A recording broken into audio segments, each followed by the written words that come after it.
Um, and so I'll take some questions right now. I see there was a question on, are there any major differences in user needs among the six markets? So uh, this is a question from Michelle.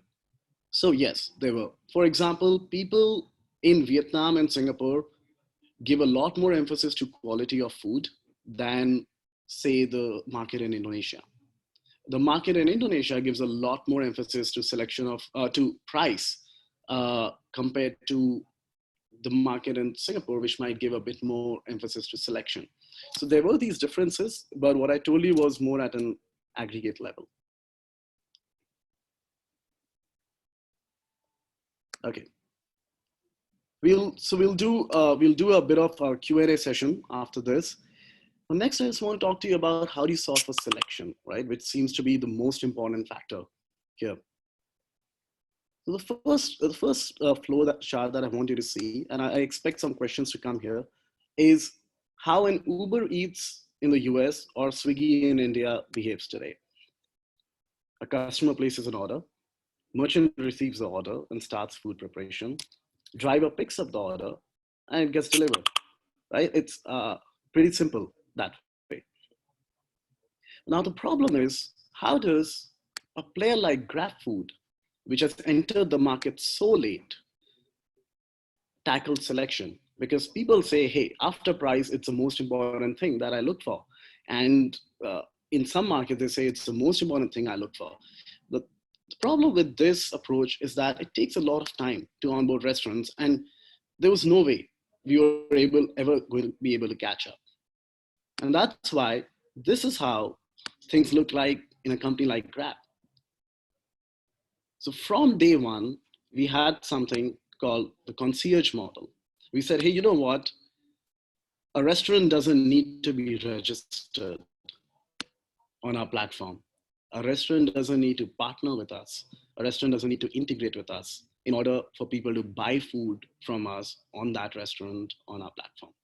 So we said, we're going to just open it. We're going to get as many restaurants as we can, as much inventory as we can, and we are going to drive orders. And how we did that was, there were still some restaurants that are on a platform and things went exactly as they would go. We called them integrated merchants. We said, hey, you know, there's a happy path. You receive order, driver will come to you, he'll pick up. But then there were some restaurants called concierge merchants. Now these guys, the driver receives the order, takes it to a restaurant, the restaurant prepares food, and the driver then picks up and pays cash. So it's a driver who's actually going and placing the order. The restaurant has no knowledge about it. And then the restaurant prepares food when the driver reaches there, and then it gets delivered to the customer. So on the customer end, we have provided them as much selection as they wanted, but at the same time, you know, at the same time, we have figured out a way to uh, actually deliver this without having to integrate with the restaurants, while we slowly onboard them into our system one by one. It's a trade-off with experience, but because our market favors selection over experience, it's a trade-off that we had to make. Any questions around this?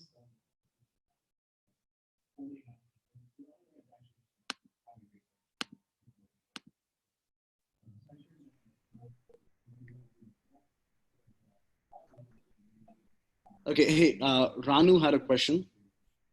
So, hi Vaibhav. So, how would you manage the efficiency of a driver in this case? That is one. And second thing is, on this concierge merchant case, you don't have an option to pay online. On the concierge merchant? Yeah. So, uh, so to answer the second question, you can still pay online. You can still pay online. The payment goes to Grab. From Grab, it goes to driver, but the driver still needs to have certain cash to go and give it to the restaurant, because the settlement happens between the driver and Grab. So you can pay online or you can pay by cash. That would not be a difference. In terms of efficiency of the driver, it is inherently not very efficient for the driver.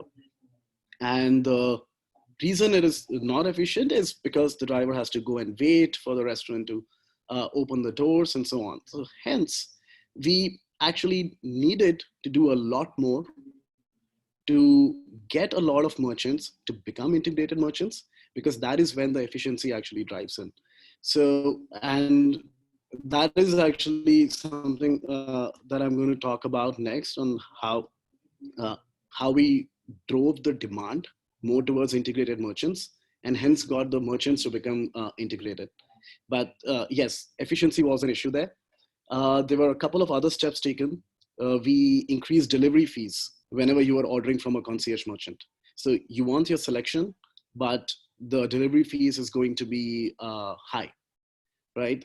We reduce the visibility of these merchants. That you want them, you can search for them, but they're not going to be as readily available to you on the app. So that's how we try to tackle this. Yeah. Understood. So the experience of the integrated merchant and the concierge merchant for the customer would be different. For the customer, the experience is slightly different. But because our customers are less delivery time sensitive, it sometimes works out for those who are very picky on selection. Understood. Thank you. Okay. Let's move on. This is the last part of this. How do you tackle price, right? How do you solve for price while you're maintaining profitability? Now, this was, this is a question that often comes in, right? Hey, your customers want the best price. Everyone's customers want the best price. But how do you make sure that you're still profitable? And this is where we looked at, different considerations when we're looking at optimizing pricing and selection. One is, how much visibility you give to a merchant. That plays a big role in shaping demand, right? So popular merchants nearby, they see more demand. Promotions and discounts, they lead to higher conversions, right? That's the thing with every marketplace. And the concierge merchants, when we spoke about, that we spoke about in the slide before this, these guys allow people to come and book, but in early days, they don't even give you commissions, and they lead to cancellations, they lead to poor experience. So how do you do that? And that's where we started thinking about, hey, you know what, maybe we need to shape our demand from a multi-objective approach, right? So you start building ranking and recommendation systems that optimize for both conversion and for profitability factors. A profitability factor here relates to efficiency of drivers, relates to commissions, relates to who's funding the discount. And conversion relates to how popular, how close by, and so on.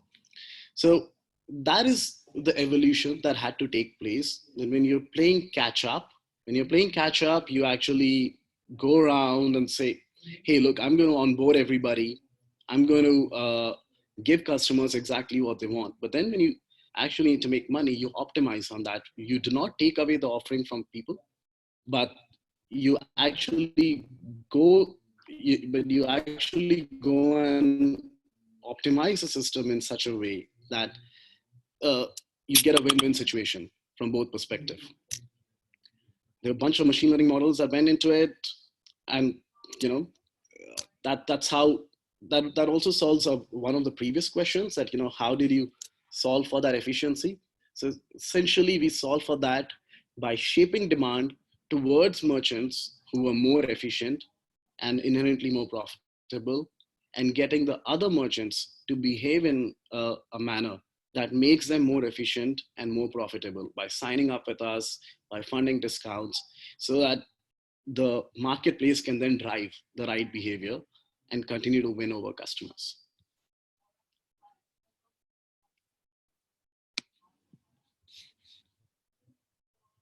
All right, so what I'm going to do now is, for the remaining time, I'm going to open this up to some more questions, right? So you can, what I would suggest is you can see a Q&A panel on the top. You can, on the bottom, you can see a Q&A option.